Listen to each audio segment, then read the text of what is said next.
I'm Heath Lambert, and you're listening to Marked by Grace, a podcast applying the grace of Jesus to all of life.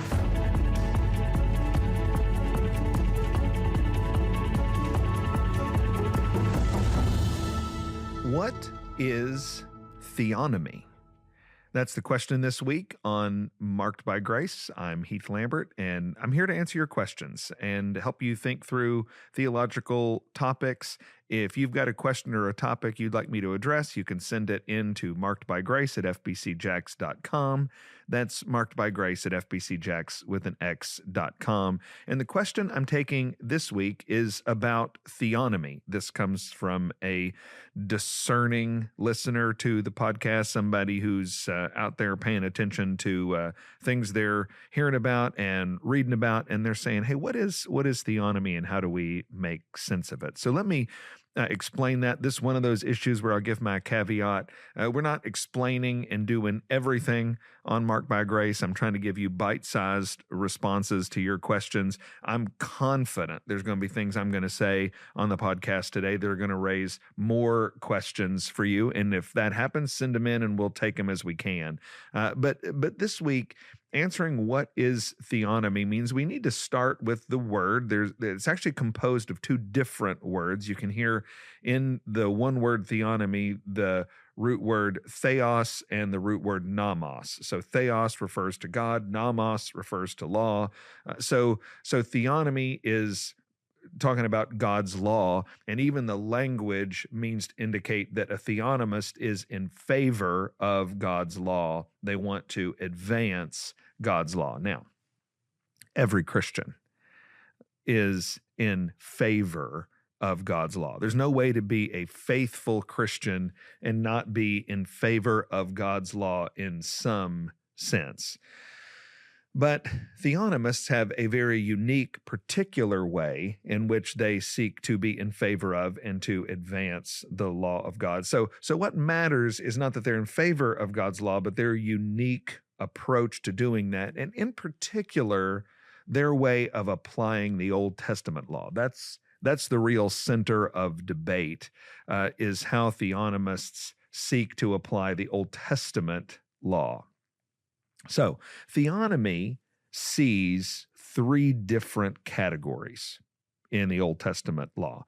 There is moral law, civil law, and ceremonial law. The moral law are the ethical demands that are made of God's people in the Old Testament. The civil law are rules that govern the nation of Israel, and the ceremonial law are laws that govern the sacrificial system that we read about in the Old Testament. That tripartite division of the law, as it is called, is very, very common and is used to significant effect by theonomists.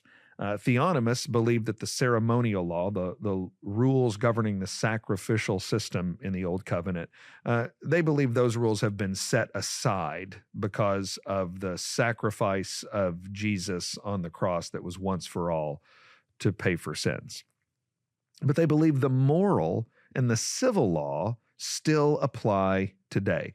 They believe the moral law, the ethical demands that God makes of people in the Old Covenant, those moral demands are in place for individual ethics.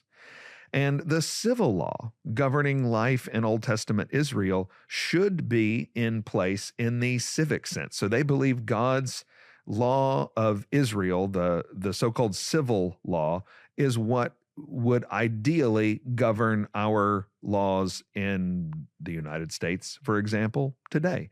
So ceremonial law is set aside, but moral and civil law are still in place and should be used to govern our ethical lives and our civic lives. Now, theonomy is an approach to the law that's very, very common in Presbyterian circles for reasons that I don't have time to go into right now.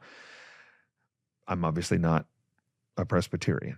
I'm speaking to you from the First Baptist Church of Jacksonville, Florida, and I am happy to serve that Baptist congregation and am happy to serve as a Baptist preacher. So as a Baptist, the approach of theonomy is not the approach I take. I certainly believe the Old Testament has ongoing authority and relevance for the believer, but I believe the Old Testament has authority and relevance for the believer, not as we carry it over word for word in terms of just what it says in every specific instance.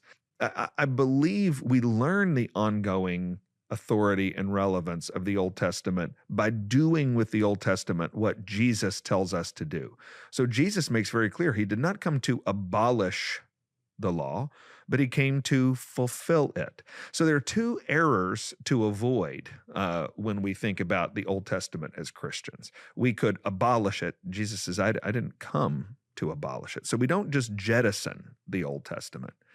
But neither is the Old Testament just merely repeated. It's not just carried over one for one. Jesus didn't come to abolish, and he didn't come to just repeat it. He came to fulfill it. So Jesus brings about some sort of change in our understanding of the law. And what it means to be a faithful Christian is to figure out what that is.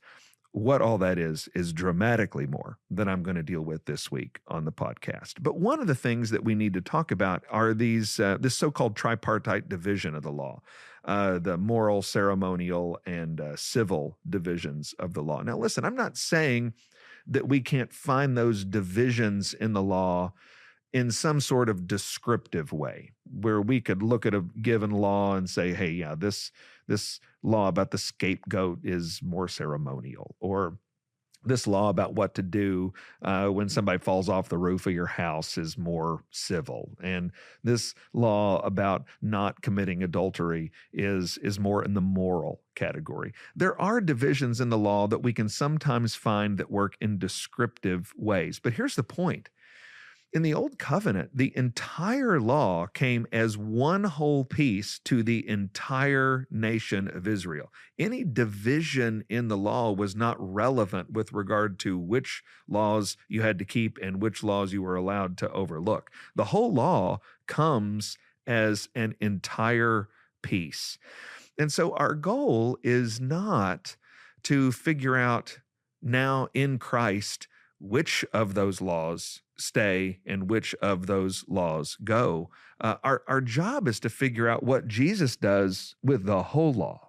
And one passage that speaks about this is Hebrews chapter 7 and verses 11 to 12. It says, "Now if perfection had been attainable through the Levitical priesthood, for under it the people received the law, what further need would there have been for another priest to arise after the order of Melchizedek, rather than one named after the order of Aaron?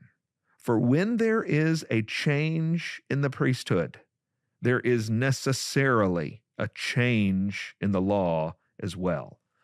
The whole law under Moses, with Aaron serving as priest, goes through a transformation, because the book of Hebrews tells us that when you get a new priest, the law changes. And so we have, with the priestly ministry of Jesus, with the priesthood of Jesus, a change in the law.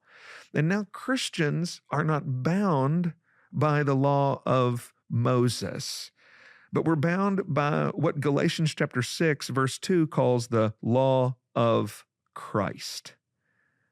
Listen, there's huge questions that this raises.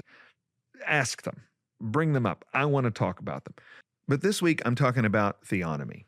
And when we talk about God's law, what it means to be a Christian is that we don't seek to make independent sense of the Old Testament law, but we seek to make sense of the Old Testament law that Jesus tells us to make of it. It means that we seek to follow Jesus Christ and do what he tells us to do. The way he will make sense of the Old Testament law is complex, but because he is our priest, because he is our king, then we have to be committed to following his law.